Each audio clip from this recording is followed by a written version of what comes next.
Assalamualaikum dan salam sejahtera. Saya Nazri Kahar dari World Trade Center Kuala Lumpur.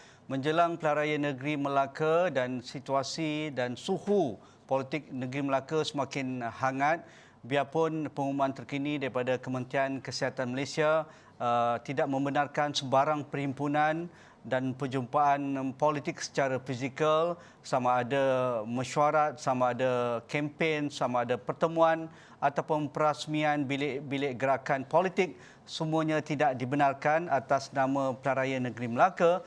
Tetapi saya rasa parti politik sudah pun bersedia dengan platform mereka, sama ada melalui maya ataupun talian digital dan sebagainya. Tetapi apapun perinciannya, pihak Majlis Keselamatan Negeri, Majlis Keselamatan Negara dan juga pihak SPR perlulah lebih terbuka dan juga mendengar semua pihak, sama ada parti politik, pemerhati politik dan juga orang kebanyakan termasuk NGO, untuk memastikan keadilan dan juga ketelusan kempen Pelaraya kali ini tidak dipertikaikan. Jadi untuk melihat situasi Pelaraya Negeri Melaka pada ketika ini dan bagaimana parti politik memastikan pendirian dan juga strategi parti mereka mampu memberikan kemenangan akhirnya untuk membentuk kerajaan selepas 20 November akan datang. Jadi di talian melalui Skype pada malam ini saya akan bersama dengan Dato' Rais Muhammad Yassin, ahli Majlis Kerja Tertinggi UMNO dan juga Esko Pergerakan Pemuda UMNO dan Ketua Pergerakan Pemuda UMNO bahagian Tangga Batu. Assalamualaikum Dato' Rais, apa khabar? Waalaikumsalam warahmatullahi Tuan Haji. Alhamdulillah saya khabar baik. Apa khabar Tuan Haji? Alhamdulillah. Terima kasih Datuk kerana sudi bersama saya Nazri Kahar pada malam ini di agenda awal ni. Jadi untuk perkembangan terkini, mungkin Datuk sebagai sebahagian daripada ahli Majlis Kerja Tertinggi UMNO dan juga sebahagian daripada ahli Esko Pergerakan Pemuda UMNO, di mana kedudukan UMNO dan Barisan Nasional pada ketika ini? Adakah sudah memuktamadkan siapakah yang bakal menjadi gandingan UMNO dan Barisan Nasional, ataupun UMNO BN masih membuat keputusan bergerak solo seperti mana yang diperkatakan oleh Datuk Seri Presiden dalam banyak kali pertemuan dengan pihak media sebelum ini? Pertama sekali saya ucap terima kasih kepada agenda awal ni kerana sudi untuk memanggil saya. Jadi saya sebenarnya soalan itu saya seperti sudah jangka akan ditanya, tapi saya tidak jangka soalan itu menjadi soalan yang utama pada hari ini. Jadi Tuan Haji, ya, pada saya sebagai salah seorang ahli Majlis Kerja Tertinggi UMNO, kami telah pun membuat ketetapan untuk tidak bersama dengan Parti Bersatu. Tetapi pada saya ini akan dimuktamadkan mungkin dalam 1-2 hari lagi, yang mana akan ada mesyuarat Majlis Kerja Tertinggi pada hari Khamis 28 hari bulan. Saya jangka di sanalah medan yang paling utama akan dimuktamadkan tentang kerjasama ataupun bergerak secara solo. Walau bagaimanapun, saya suka untuk mengulas sedikit tentang bergerak secara solo ataupun perlu bekerjasama dengan parti-parti lain. Seperti yang kita ketahui, Barisan Nasional sebelum ini kami telah pun berada bersama dengan Parti PAS membentuk suatu piagam muafakat nasional. Ya. Dan beberapa PRK kami telah menang bersama. Secara peribadi saya rasa ini adalah antara formula yang terbaik untuk Barisan Nasional. Tetapi kami juga berada bersama dengan Bersatu di dalam kerajaan keluarga Malaysia yang ada sekarang ini. Kalau kita lihat di negeri Melaka sebelum ini pun kami membentuk kerajaan bersama dengan Parti Bersatu. Tetapi bila telah dibubarkan dan kita akan menghadapi pilihan raya negeri, ini adalah masa yang sesuai untuk kita melihat semula. Kerana itulah Presiden pada saya dengan tegas mengatakan noktah tidak ada kerjasama dengan Parti Bersatu. Tetapi pada saya juga tahu rakyat di luar sana, terutamanya negeri Melaka, tertunggu-tunggu. Adakah ini benar akan dijadikan sebagai satu medan titik mula antara UMNO dan Bersatu terus bergerak secara platform masing-masing ataupun masih ada perbincangan. Jadi pada saya, kita tunggu untuk dimuktamadkan apabila tiba masanya nanti. Kalau misal kata ditakdirkan BN bergerak secara solo, pada saya ini tidaklah menjadi suatu masalah yang besar. Bukanlah saya yakin dan percaya kepada akar umbi kami apabila kami membuat keputusan untuk tidak bersama dengan Bersatu, tentulah kami telah pun membawa daripada cawangan sampailah kepada peringkat bahagian. Tetapi saya selalu ingat apa yang Datuk Seri Abdul Rauf Yusof selaku pengurusi hubungan UMNO Melaka selalu kata, politik ini adalah seni 1001 kemungkinan. Jadi strategi ini mungkin kita belum keluarkan lagi. Kita tunggulah, sama-sama kita tunggu apa keputusannya nanti, insya-Allah. Datuk Rais, sebagai ahli muda ataupun pemuda dalam kepimpinan UMNO Negeri dan juga berada di ahli Majlis Kerja Tertinggi UMNO, jadi bagaimana Datuk melihat apa perimbangannya jika UMNO membuat keputusan untuk bergerak solo? Okey, pada saya kalau kita membuat keputusan secara solo, sekali lagi saya tegaskan itu adalah memang kita telah pun membuat keputusan pada PAU hari itu. Maksud dia kalau PAS kekal bersama Perikatan Nasional, bermaksud ditakdirkan kali ini tidak ada pun persefahaman antara parti-parti PAS dan juga Bersatu. Jadi kita akan bergerak secara solo. Saya rasa sebagai orang muda di dalam parti UMNO, kita mesti menyahut apa yang telah diputuskan ini dan bergerak terus ke hadapan.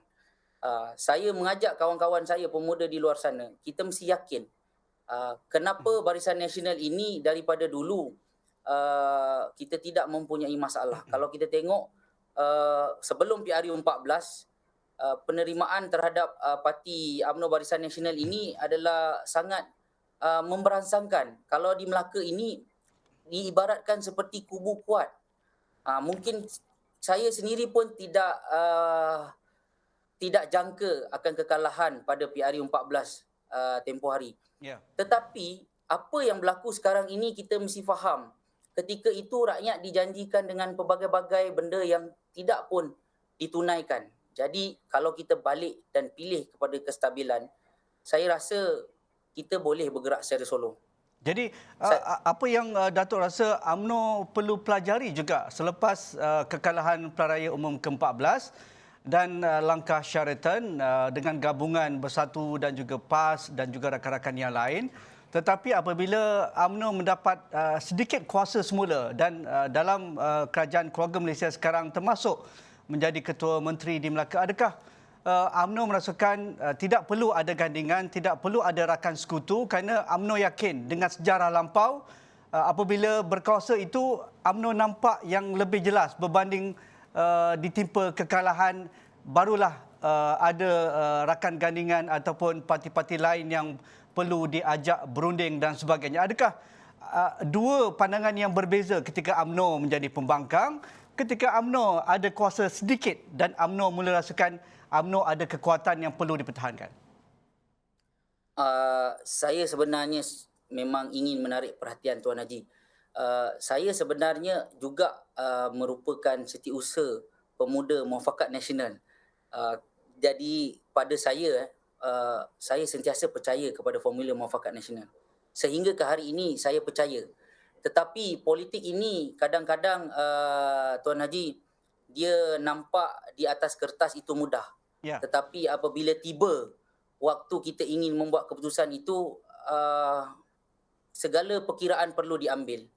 Kalau kita lihat jauh sekali untuk saya dengan menyombong mengatakan UMNO sekarang ni hanya bergantung kepada faktor sejarah lampau, mengatakan yang kita sudah pun boleh bergerak secara solo dan menang. Mungkin dengan Melaka sekarang mempunyai 28 seat. Yeah. Seperti yang kita ketahui, kita ada 23 seat di atas 59% majoriti Melayu. Jadi kalau kita katalah UMNO bertanding di 23 seat ni, tanpa dengan mana-mana kita boleh menang semua. Saya pada saya insya-Allah saya tidak berkata sombong begitu, tetapi kita perlu lihat kadang-kadang apabila kita mengajak seseorang itu untuk berbincang, untuk menjadikan rakan kongsi, kita tidak mahu mereka ini ibarat telunjuk lurus tetapi kelingkingnya berkait. Mulutnya bawa madu tetapi belakangnya ada bawa sengat. Hmm. Betul, kita sentiasa meletakkan rakyat itu di hadapan. Pada saya, PRN Melaka kali ini, kita mesti buktikan kepada rakyat, kami yang mana hari ini Barisan Nasional ini bukan hendak bergerak solo. Kami telah pun berbincang, memulakan perbincangan. Saya yakin ada perbincangan yang lebih dalam lagi dilakukan oleh kepimpinan-kepimpinan atasan. Seperti yang kita tengok, Tok Mat sendiri bersama dengan Dr. Ashraf Wajidi, bersama Dr. Zamri, ada berjumpa dengan kepimpinan PAS misalnya. Jadi ini perbincangan masih dilakukan, tetapi janganlah apabila kami tiba-tiba keputusan keluar, UMNO Barisan Nasional mengatakan kami bergerak solo, ada pula mulut-mulut yang mengatakan oh mereka ini sombong lah ni, sebab tu tidak. Kerana ada kadang-kadang dalam politik kita tidak buka lah semua rahsia, kerana ada aib yang perlu dijaga juga. Apabila perang itu telah pun dimuktamadkan, kita berperanglah. Tetapi selagi mana boleh ada pintu musyawarah dan sebagainya, pasti kita berusaha pada saya. Ya. Dato' Rais, itu di kalangan parti komponen Perikatan Nasional termasuk rakan dalam Muafakat Nasional yang dirujuk iaitu PAS. Bagaimana rakan-rakan yang selama ini bersama dengan Barisan Nasional seperti MCA dan juga MIC? Dan daripada analisis Dato' dan juga kita tahu juga kursi-kursi di Dewan Undangan Negeri Melaka ini, kalau UMNO boleh mendapatkan kursi yang lebih banyak untuk ditandingi ini, mungkin dengan majoriti mudah UMNO boleh membentuk kerajaan. Tetapi adakah MCA dan juga MIC akan mendapat kursi tradisi mereka sebelum pilihan raya umum ke-14? Okey. Tuan Haji, saya soalan ini pada saya sebenarnya bukanlah saya nak kata soalan yang tidak relevan, tetapi saya sebagai seorang yang sentiasa berpegang kepada suatu yang dikatakan adalah prinsip asas Barisan Nasional, iaitu MCA dan MIC ini adalah rakan kami, sahabat kami, adik-beradik kami sudah sekian lama. Saya tak rasa kami akan menzalimi sahabat karib ini. Namun dalam masa yang sama kita juga mesti lihat bagaimana kaedah yang sesuai. Negotiation itu mesti berlandaskan kepada fakta. Kerana apa? End game dia, we want to win the war. Jadi kita tak nak hari ini kalau kita kata MCA atau MIC tidak dapat kerusi ini, contohnya lah. Mereka kata, oh tak, ini memanglah UMNO dah tak sayang kita lah. Tidak, saya rasa saya terlibat dalam PRK Tanjung Piai.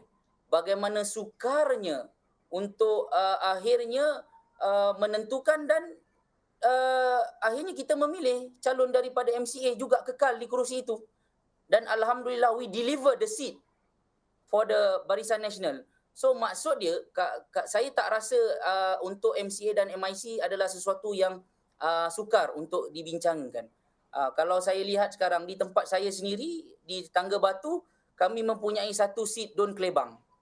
Dan saya percaya Don Klebang ini secara tradisinya memang ditandingi oleh MCA. Sebelum ini penjandang dia pada PRU 13 adalah Datuk Lim Ban Hong, iaitu Timbalan Menteri MITI sekarang, sahabat karib saya juga.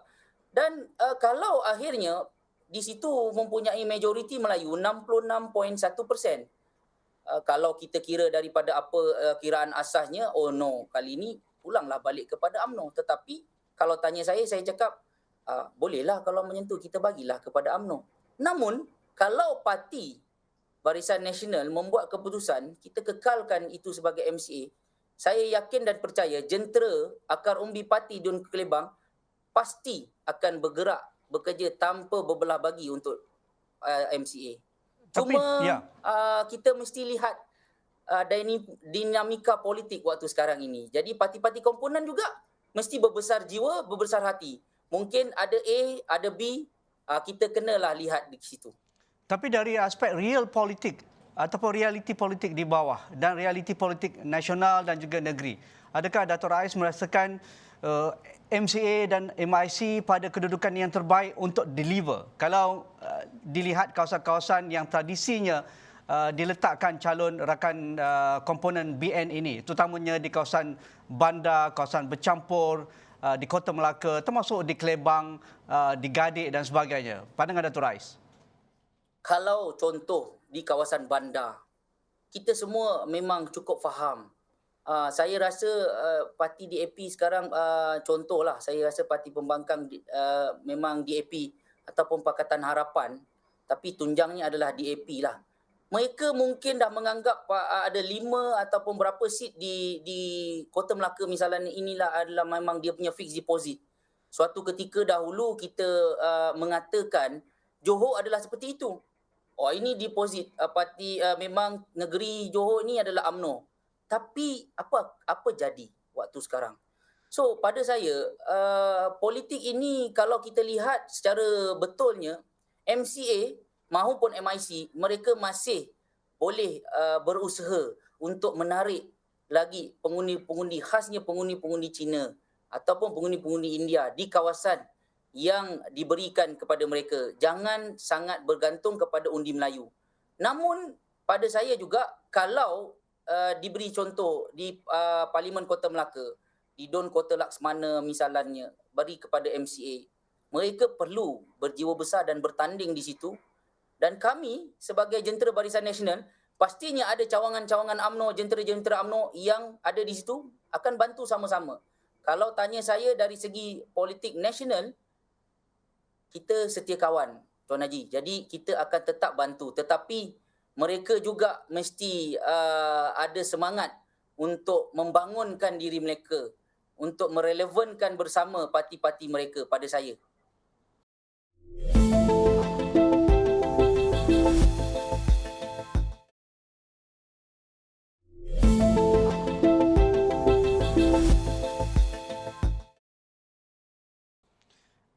Dari aspek penampilan calon muda, adakah pihak pemuda UMNO Melaka sudah meletakkan sasaran ataupun KPI untuk demand kepada pimpinan untuk meletakkan lebih ramai calon pemuda dan juga wanita kali ini, ataupun pemuda akan bersikap yes kepada pimpinan? Saya rasa dalam isu ini bersikap yes tu sudah ketinggalan zaman. Jelas saya nak katakan di sini, kami memang sudah tidak menjadi lagi seperti apa pun yes. Sebab contoh seperti saya, Tuan Haji, saya memberi sedikit sejarah. Saya ketika masuk menjadi Exco Pemuda, Ketua Pemuda Bahagian, dalam keadaan UMNO kalah. Dan saya yakin dan percaya kebanyakan bukan orang tua, salah untuk saya kata orang tua, orang yang dahulunya muda. Mereka ini pun mungkin tak pernah rasa di zaman UMNO kalah. Tapi kami yang muda-muda ni dah rasa ketika berjuang di zaman UMNO kalah. Jadi pada saya, yes sahaja itu tidak. Tetapi soalan ini memang satu soalan yang sentiasa berlegar-legar. Kalau tadi kami bermesyuarat Exco Pemuda pun sama juga. Isu yang panas. Namun saya amat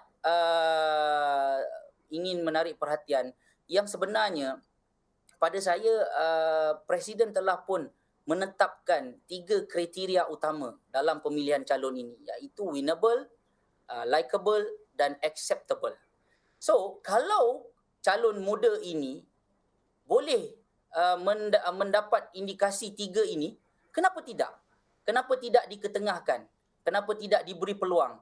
Di mana hari ini parti-parti lain boleh mengambil risiko dan meletakkan mereka ni, dan alhamdulillah, tidak perlu saya katakan siapa, saya rasa kita semua boleh lihat ramai saja di parti pembangkang maupun parti-parti lain ada orang muda. Tapi kalau saya lihat, untuk kita hari ini mengatakan oh nak semua je orang muda, saya rasa tidak boleh. Kerana apa?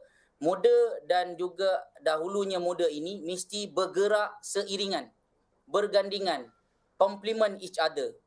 Kalau hari ini saya lihat, misal kata di tempat saya mempunyai seorang ketua bahagian yang memang berjiwa besar, boleh memberi ruang kepada saya, boleh memberi ruang kepada orang-orang muda untuk ke depan. Saya yakin di tempat-tempat lain juga begitu. Namun kalau kita mau label kali ni kita nak terus semua orang muda, kita nak ni, mungkin ada sedikit kesukaran. Kerana parti ini adalah satu parti yang bergerak secara akar umbi. Kami mempunyai grassroots. Grassroots ini kalau kita hari ini membuat satu keputusan drastik yang mengubah secara tuntas daripada bawah, saya takut dalam tempoh 2 minggu sahaja untuk cover everything mungkin akan sukar juga. Kerana pilihan raya ini umum saja calon, 8 hari bulan, 20 hari bulan sudah mengundi. Jadi faktor kemenangan itu paling penting. Tapi saya sentuh sikit isu calon wanita. Ini berbeza. Wanita bagi saya perlu diletakkan tempat sepatutnya pada PRN kali ini. Kerana wanita, kalau kita tengok di Negeri Melaka ini banyak sebenarnya calon-calon wanita muda. Kalau kita tengok pengundi Melaka ini pun ramai wanita. So wanita ini perlu diberi ruang secukupnya kalau kita nak melihat. Kerana berbalik kepada asas kepada yang tadi itu, kalau UMNO ingin dilihat sudah berubah, UMNO mestilah betul-betul tunjukkan yang mereka berubah dengan meletakkan calon-calon muda, muka baru, supaya ada fresh idea yang akan keluar nanti. Okey, sehubungan dengan itu Datuk, dari isi hati dan juga harapan Datuk sendiri, berapa peratus calon dari BN UMNO perlu diletakkan calon wanita dan juga pemuda secara terus terang, Datuk? Saya nak bila cerita bab peratus ni, saya suka untuk membuat satu jenaka sedikit lah. Kalau Datuk Zahid selalu kata wanita minta 30%, pemuda minta 30%, puteri minta 30%. Jadi takkanlah orang-orang yang macam veteran ini semua ataupun orang-orang UMNO ni hanya tinggal 10%.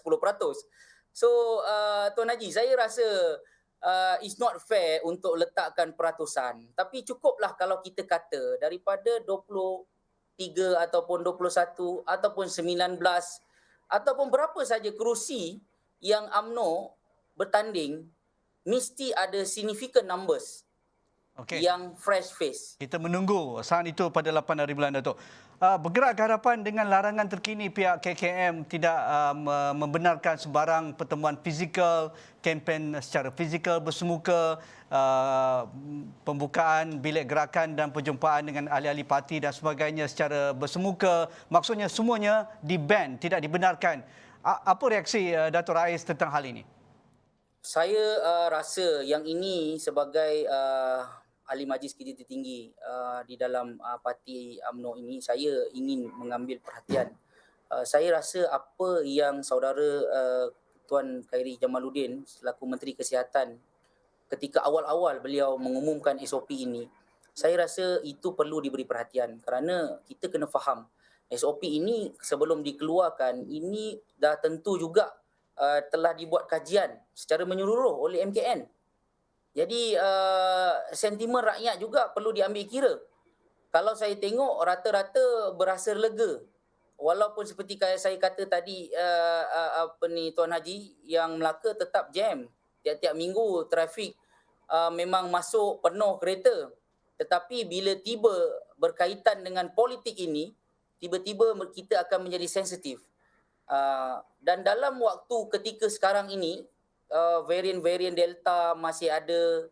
Saya suka mengingatkan diri saya dan sahabat-sahabat saya, kita mesti memastikan SOP itu dijaga. Dan kalau memang itulah kekal larangannya sampai ke tempoh hari mengundi nanti, saya akan patuh. Dan saya rasa parti sendiri pun mesti patuh. Kalau kita tidak patuh, pertama sekali kita tidak boleh membahayakan nyawa rakyat, khasnya penduduk negeri Melaka.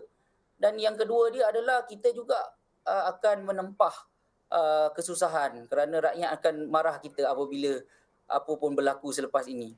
Namun ingin saya ingatkan juga, saya terlibat juga dalam PRN Negeri Sabah. Ini adalah situasi yang berbeza. Kalau di PRN Sabah dahulu belum ada vaksin lagi. Dan di PRN Sabah tu mungkin ada banyak kelemahan yang alhamdulillah sekarang ni kita telah atasi.